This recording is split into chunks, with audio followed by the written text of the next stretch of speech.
What's up, y'all? It's your favorite Bayern fan, Barbara, and despite us having 2 wins this weekend, I am not happy. Let's just get into it. Earlier this week, Bayern goes up to Wiesbaden for the first match of the DFB Pokal campaign, let's call it, the tournament. And this is already irritating me because as we start off, we are having a lineup where, okay, we're playing Wiesbaden. Not that many people may not know who they are. We're thinking they're not that competitive.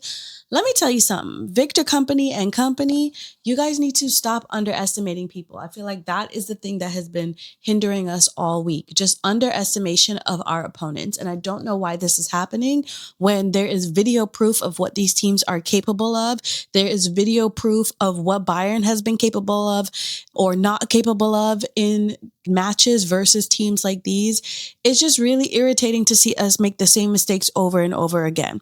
So let me just go ahead and I have so many notes, y'all. I have notes on notes. Okay, so first of all, in our lineup, the 3 people I was surprised to see, we have Leonard Karl, Sasha Bowie, and Jonas Orbig. You know what? I have tried. I was going to give a lot of grace this season because if we're going to use Sven Ulreich as an example, you never know what people are going through. And so I do not want to question why the lineups are the way that they are. But the fact that Manuel Neuer was able to play today against Augsburg tells me that he was able to play against Wiesbaden on Wednesday. So starting off with Jonas Orbig makes no sense to me, apart from the fact that, we thought that Wiesbaden wasn't going to be that difficult. And so this is what we're doing. And listen, in my last video, I did say that I love to see Jonas Orbig get minutes, okay? But this is not the time. When you are playing in listen, the notes are here. I'm going to start off with our history in the DFB Pokal in the last 5 years, okay? 2020, 2021, we lose in the second round to Holstein Kiel. If you don't know who they are, guess what? I don't know who they are either, but we lost to Holstein Kiel. 2021, 2022, lose in the second round again to Borussia Mönchengladbach. What? You know what? I'm going to give Borussia Mönchengladbach their credit because even though technically like Dortmund are our rivals and we have their Klassiker and all of that, if you ask me, I actually think Borussia Mönchengladbach are our biggest rivals in the Bundesliga. Moving on, 2022, 2023, we lose in the quarterfinals to Freiburg. Lord have mercy. 2023, 2024, we lose in the second round to FC Saarbrücken. Are y'all catching my drift right now? Okay. 2024, 2025, we lose in the round of 16 to Bayer Leverkusen. That's fair. They've been amazing the last couple of years. But the final of last year was Stuttgart versus Bielefeld. Just give me a second because I cannot. We lose to Leverkusen and the final is Stuttgart versus Bielefeld. If anything, this should tell you that the DFB Pokal is not a normal tournament. Anything can happen at any time. And if that is a possibility, don't you think that you'd want to start off the season very strongly? Best people. I don't care that we're playing Wiesbaden. Put the best people on the field. But that's not the case. Again, we won, but that's not the point. All right. So the only person I'm going to give an accolade to, actually 2 people. I'm going to give accolades to, number 1, Luis Diaz. He was hustling his butt off, okay? He knew that this was his first big tournament with Bayern. He just hustled his butt off. He's getting goal attempts. Nothing hit the back of the net on his end, but the man was trying, and I give him his props for that. Minute 16, we get a Kane penalty. That's him doing what he does best. If I'm going to give the ball to anybody for a penalty, I want it to be Kane. I know that he's going to do what he needs to do. Minute 51, we get a goal by Olise. There's no surprise there. He's been superb. I talk about him all the time. And don't worry, guys, the profile that I have on him, it is coming right after this, okay? But he's been superb. Minute 64, Kaya scores for Wiesbaden. It was a beautiful goal. So shout out to you because I can see that, listen, this is what makes these underdog teams so great. When they're in big competitions like this, if there's any team that they're going to try their hardest against to prove that they're worth something, that they want to prove prove that their teams are worth mentioning, Bayern is the team that they're going to turn the heat up against. There's two types of teams. There's the type of team that just feels, we're playing against Bayern. We're definitely not going to win. There's nothing we can do about that. It is what it is, and we're just here. And then there's the other type of team that's, you know what? It's a very strong possibility that we're going to lose, but we're still going to try our hardest and do the best that we can because anything is possible. And for Wiesbaden, anything was possible on Wednesday, and they clearly proved that. All right, minute 70, another goal by Kaya. Listen, I'm going to tell y'all right now, we have been looking far and wide, okay? Far and wide for forward players, attacking players to join Bayern. And we have not, and this is another thing that has irritated me this week. We have yet another transfer that has not, I'm not going to say it's officially dead in the water, but as of this minute, as of 7:49 p.m. Eastern time on Saturday, August 30th, the deal between Bayern and Nico Jackson is dead. We don't know what's going to happen tomorrow. He flew all the way to Munich. He was supposed to have his health evaluation tomorrow, but someone on Chelsea got injured and they just said, hey, we're canceling this whole thing. We need him to come back because our player is injured. Nico is not interested in that whatsoever. He clearly is very adamant after he took that long ass flight to go to Munich. I'm here. I'm going to continue doing what I came here to do. But who knows if that's actually going to pan out. What I'm hearing is between Nico Williams falling through and Nick Voltemade falling through and Nico Jackson most likely following through. We don't need no Nicos on our team. What we need is a Kaya, okay? All right. And lastly, after that 2-2 debacle, it was just the second half stressed me out. It stressed me out. But we had 4 minutes of extra time, and in the final minute, Harry Kane scores again. That was such a relief, but the drama, I did not need it. First round drama, we're not even in the quarterfinal. First round drama, please. This already indicates to me that there are so many lessons we have not learned from last season. And I don't want to be too early on this, but my gut is just telling me, Victor Company, get it together. This is your second season with us. I gave you grace last season because it takes a while for a team to get used to your leadership style, and the team was new in many facets, so they have to build their chemistry as well. But you, the head honcho, everybody knows this, and people respect you. So we cannot be making mistakes like this anymore. What is going on? Today, we were away again versus Augsburg, and I'm going to go through the lineup really quickly because it was very clear that we did learn from our mistake on Wednesday. But I'm going to show you where the cracks are in the situation we got going on right now. So in goal, we have Manuel Neuer. Great.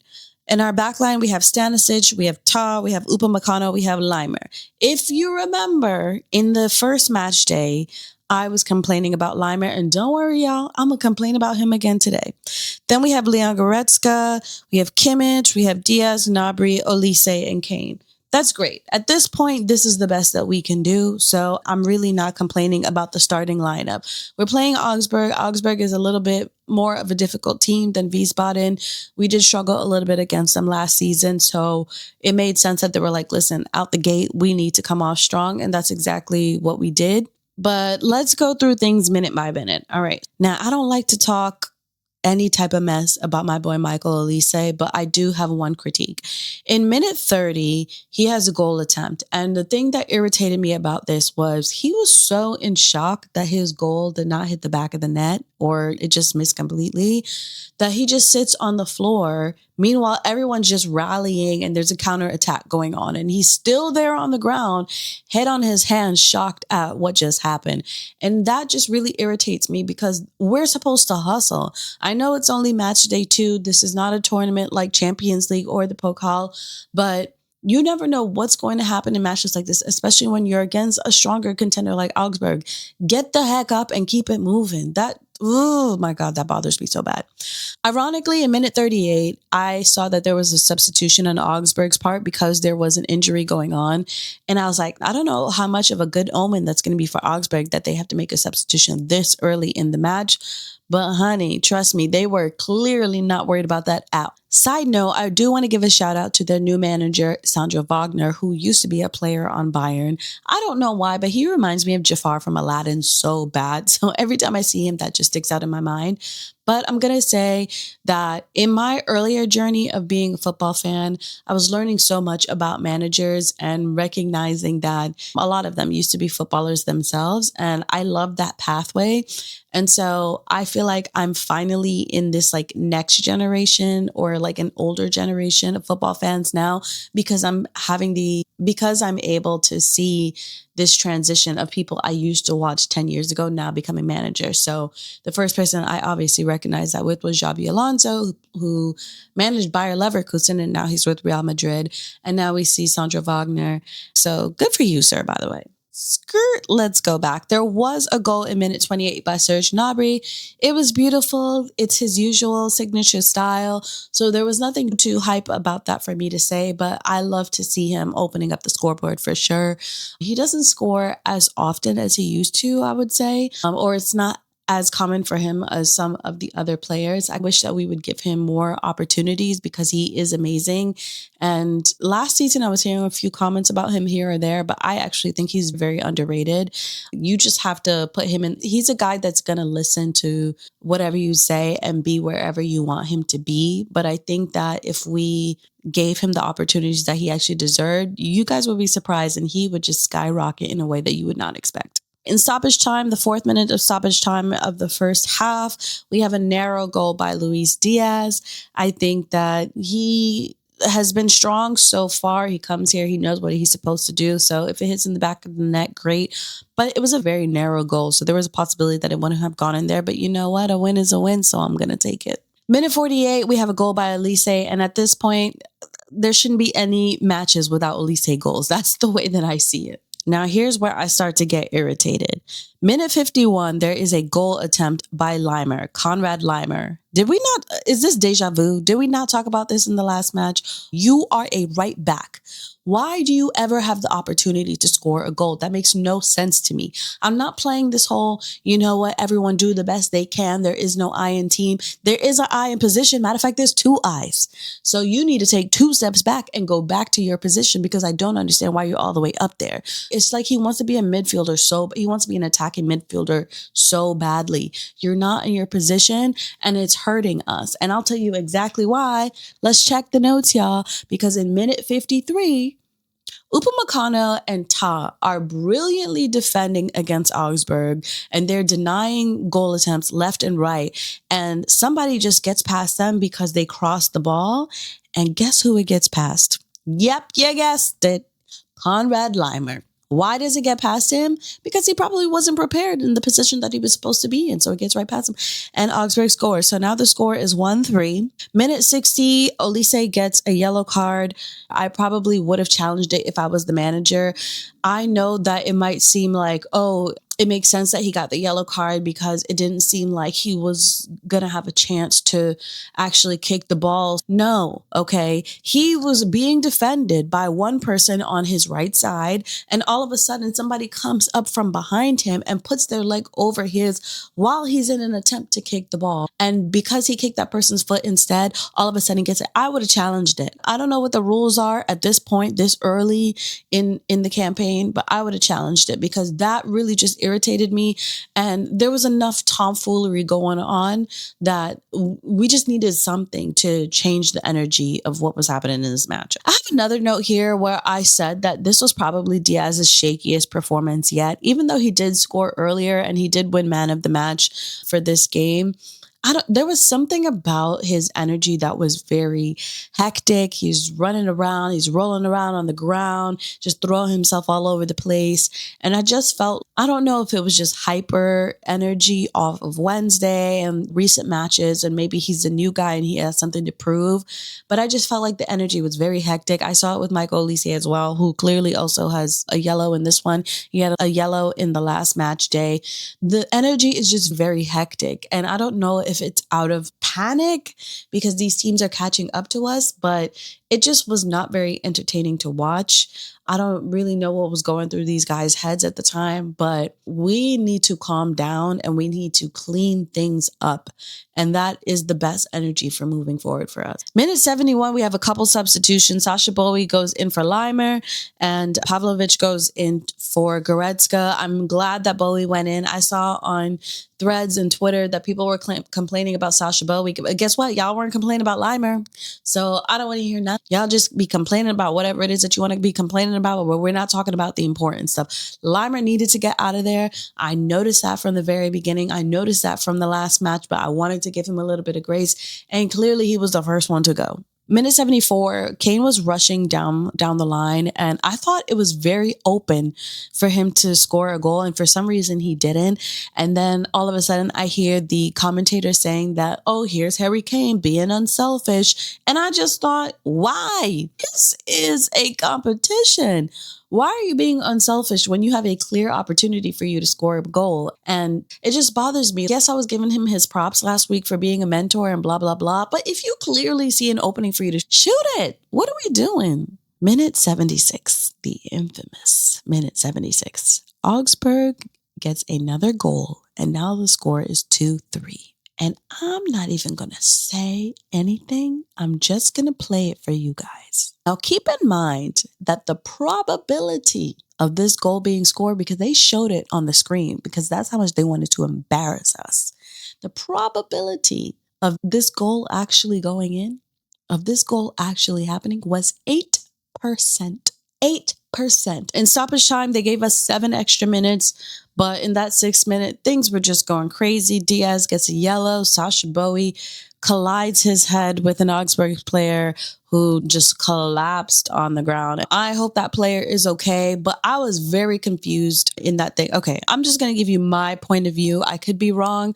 Please do not think that I'm insensitive when I say this. Sasha Bowie collides his head with this guy, right? They both collide their head. They were trying to bump the ball with their heads. I think the one guy got the ball. Bowie completely missed, whatever. He gets the yellow. I understand that. There was no way he was going to get to that ball. But the Augsburg player falls to the ground, and he's on the ground for a very long time. And at first it was a little like the energy was very aggressive from all the players. They're like, we hate you. What's going on? Completely understand that. But that died down after 5 seconds, right? And then immediately, all of the medics start rushing over. Obviously, this could have been like a very serious thing, and I hope it's not that bad. But this guy is on the ground. They're bringing the board over to carry him. They're putting stuff on his neck. They're putting stuff on his head, whatever. And it's like the more of the performance of the medical stuff going on is happening, the more Sandro Wagner is getting angry. And after 3, 4, 5 minutes of this happening, Sandro Wagner comes onto the field and acts like he's about to fight Sasha Bowie. Jafar, are you cool? What is going on? It was so confusing to me. Like, this man really tried to get all up in his face and threatening him. First of all, this is a child. Compared to you, this is a child. Leave him alone. He clearly did not do that on purpose. He clearly went over there to check on him. Clearly, everybody was concerned. What is the purpose of you coming on here acting like you're about to fight this man? I really didn't understand it. Like, it made no sense. And then they finally picked him up. They got him off. He was replaced. And then the ref gave us 3 extra minutes. Nothing happened in those 3 extra minutes. We really just held our own. So the final score is 2-3. Bayern wins.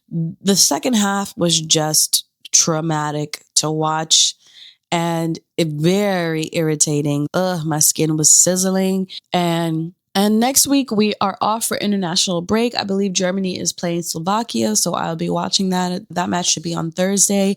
And then when we come back, the next match is September 13th versus Hamburg. Let me tell you 2 things right now. Number 1, we need to get our act together, because I do not need the stress this early in the season, because if this is the way that it's going to be, it just feels like we're going to, even though we're winning, and I know this is crazy to say because we already have 6 points, but it feels like this is an omen for us to be playing catch up for the rest of the season. I just want clean wins. I want clean sheets. I don't want to be worrying about whether we're going to win or not when we just have 5 minutes left. And we need need to stop underestimating teams that do not have, I do pageantry. In pageantry, we have something we call sash factor, okay? We need to stop underestimating these teams that don't have that sash factor. What that means is if you ever watch like Miss Universe, you always expect countries like Philippines and USA, Brazil, Argentina, Australia to be in the top 5, top 10 or whatever, because it happens so often. So please get it together. I don't need the high blood pressure. And we're going to move on. If you haven't already, please make sure that you subscribe to this channel and follow me on Instagram and TikTok at Bayern Barbie. I'll see you guys next time.